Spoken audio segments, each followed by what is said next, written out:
जितने बार आप पीड़ित होंगे, जितने बार आप अपने मानसिक असंतुलित अवस्था में रहेंगे, वो सब नर्क की अवस्था है। देख लीजिए नर्क होता क्या है।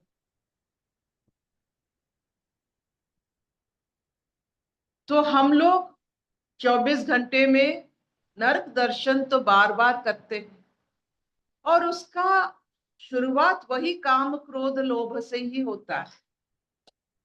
कामनाओं की वजह से, लोभ की वजह से हमें बार बार पीड़ित होना पड़ता है। हमारी दुख, हमारी मानसिक जो अवस्था होती है, ये सब नर्क का आभास है, वो नर्क ही है। थोड़ा जागृत हो जाइए, थोड़ा सावधान हो जाइए, और अपने आप को पूछिए कि दिन भर में कितने बार नर्क दर्शन करता हूं। और जो व्यक्ति इन काम क्रोध लोभ से थोड़ा उसको राहत मिल जाती है अपनी सत्संग की और सतमार्ग की, वो प्रेय से श्रेय की पथ पर चलता रहता है। वो विमुक्ति, मुक्ति विमुक्ति, विमुक्ति से परे मुक्त अवस्था में, हसमुखता में अपना जीवन व्यतीत करता है। हसमुख व्यक्ति स्वर्ग समान होता है, स्वर्गगामी होता है।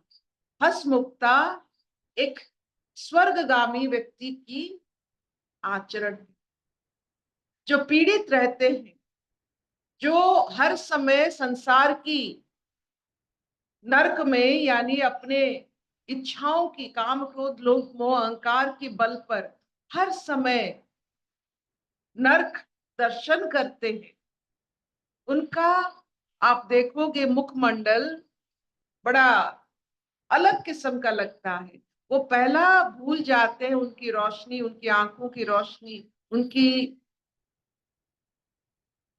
मुखमंडल का ज्योति, उनका मिठास, ये सब खो जाता है। जब ये आप देख लेते हो, जान लेना वो नर्कगामी है, मतलब काम क्रोध लोभ मोह अहंकार में व्यस्त।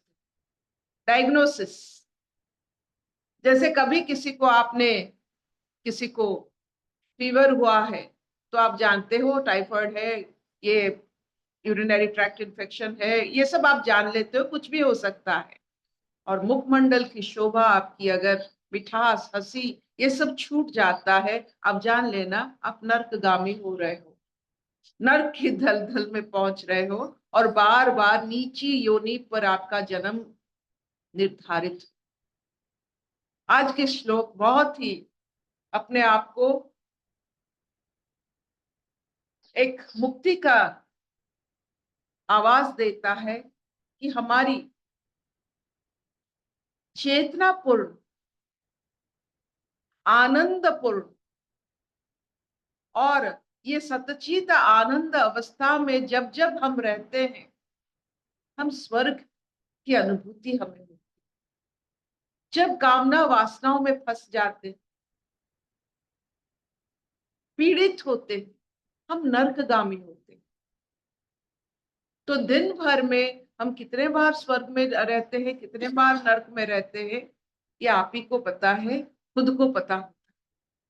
देख लीजिए, इसके ऊपर आप थोड़ा बहुत ध्यान दीजिए, और आप देखोगे कि आपको, जब हम रसोई पकाते हैं, जब जिसको पूरा पता होता है रसोई का रेसिपी, वो वैसा ही हर दिन वैसा कर सकता है। ये नहीं कि आज अच्छा हो गया कल नहीं होगा, जिसको पूरा फॉर्मूला पता होता है। तो संसार का फॉर्मूला ये है कि जितना कामना, जितना क्रोध, जितना लोभ, जितना मोह, जितना अहंकार, रेसिपी खराब होगा, हम नर्कगामी होंगे, हम पीड़ित होंगे, हमारा मुख से अपना जो सुंदर सा हसमुखता है वो चला जाएगा। क्या इतना चलेगा? Will this do? हाँ अर्पिता। इसीलिए बार बार हम कहते हैं, जो अपने मुखमंडल में थोड़ी सी मुस्कुराहट, थोड़ी सी मुस्कान की जिसकी होठों पर जगह नहीं है, वो इंसान नहीं, वो पशु है। क्योंकि दो चीज इंसान कर सकता है जो पशु नहीं कर सकता। एक मुस्कान, एक वाणी, और तृतीय चीज है एक लिखनी, लिखना, हस्त कौशल को सिर्फ और सिर्फ मनुष्य कर सकता है। ये तीन चीज अगर हम नहीं करेंगे तो हम पशु योनि की तरफ चलेंगे। उससे मिनिमम है मुस्कान, स्माइल, उससे थोड़ा ऊपर है वाणी, और सबसे ऊपर है लिखनी, लेखना, हाथ में कुछ करना, हाथ की जो कारीगरी सब करना, ये सब उससे ऊंची। कोई प्रश्न? तो आप जान लीजिए आप कितने बार स्वर्ग गए, कितने बार नरकगामी हुए, कितने बार नरक को दर्शन किया। जितना पीड़ा, जितना दुख, उतना नरक।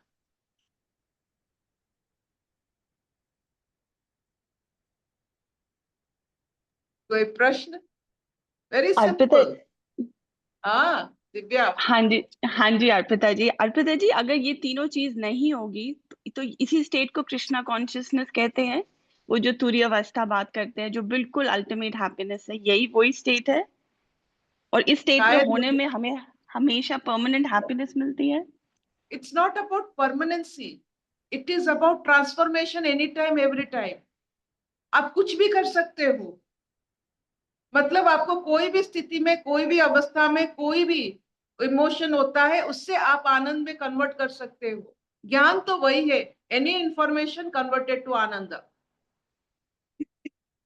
आप एक ट्रांसफॉर्मर बन जाते हो कि कुछ भी आपको मिले, आपकी वाणी से स्वाद निकलता है, आपकी वाणी से अच्छाई निकलता है। कुछ भी आपको मिले, आप हंसते हो, मुस्कुराते हो, और आपकी हंसी के वजह आपकी ज्ञान की ट्रांसफॉर्मेटिव पावर है। ये परमानेंसी क्या चीज है? परमानेंट होंगे तो बोर हो जाओगे। कोई पागल है हर समय मुस्कान भरा रहेगा? नहीं। You are transformative. जितना आपके अंदर जो भी इंफॉर्मेशन जाता है, आप उसे कन्वर्ट कर सकते हो आनंद को। तो ये जो ट्रांसफॉर्मेशन कैसे होता है? ज्ञान से होता है। आपके पास क्या क्या ज्ञान है? जैसे मेरे पास एक ही बहुत छोटी छोटी ज्ञान है।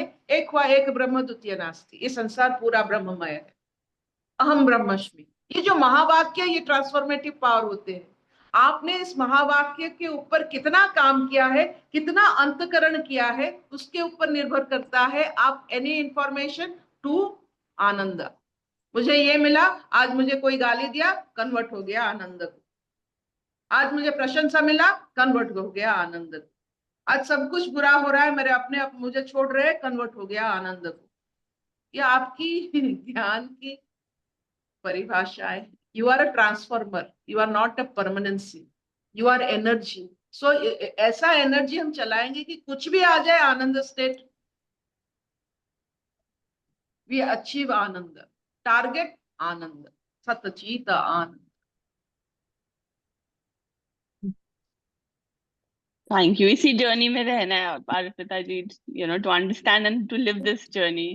यस, ये होता है। आपका जितना अंतकरण होता है, ये महावाक्य, और खुद की महावाक्य भी बहुत निकलती है। As you go into your journey, you also have your colloquial, अपना खुद का कुछ ना कुछ होता है, अफर्मेटिव स्टेटमेंट जिसे कहते हैं, जिसकी वजह से we convert any situation into progress, any situation into a good luck.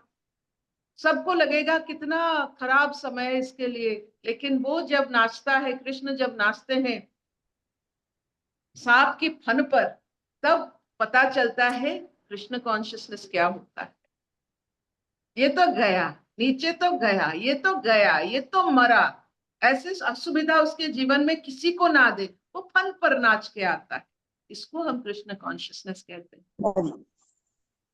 सांप के फन पर नाचना। एक छोटा सा बच्चा, हमें 50 साल हो गया, हम सांप के दंशन खाते खाते, पीड़ित होते होते, रेंगते रेंगते, अपने जीवन को कोसते कोसते यहां तक पहुंच गए। लेकिन एक छोटा सा बच्चा वो फन पर नाच रहा है। और ये नहीं कि वो तभी तक उसको कोई पढ़ाई नहीं मिला था। संदीपनी आश्रम वो 16 साल में गए। 6-7 साल का बच्चा, क्या है ये?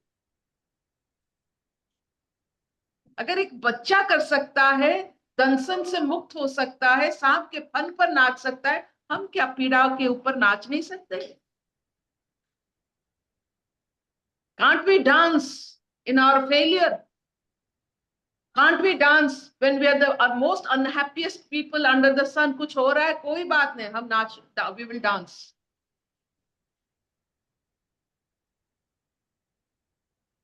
अशतो मा सद्गमय तमसो मा ज्योतिर्गमय मृत्युर्मा अमृतंगमय सर्वे सुखिनः सन्तु सर्वे सन्तु निरामया सर्वे भद्राणि पश्यन्तु मा कश्चित् दुःखभाग् भवेत्।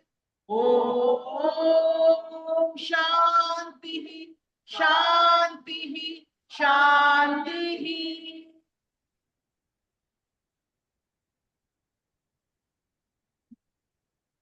दीदी ऐसा लग रहा है सारी पीड़ाओं का अंत हो गया है, जैसे आपने बोला ना।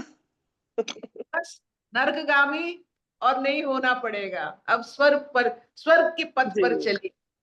जी दीदी। मुस्कान मत, थैंक यू। मुस्कान मत छोड़िए। हंसमुखता एक सबसे बड़ी, हमारे ऊपर बहुत बड़ा आशीर्वाद है। जी और हंसमुखता का जो पाठ पढ़ाया गया है वो कृष्ण की जीवन की आचरण है। मंद जी मंद कान, जैसे मधु बिखरता है, जैसे फूलों में मधु रहती है, हमारी होठों पर ही मधु रहती है। शहद, आपकी मुस्कान शहद है। जी। थैंक यू दीदी। Thank you ma'am, thank you.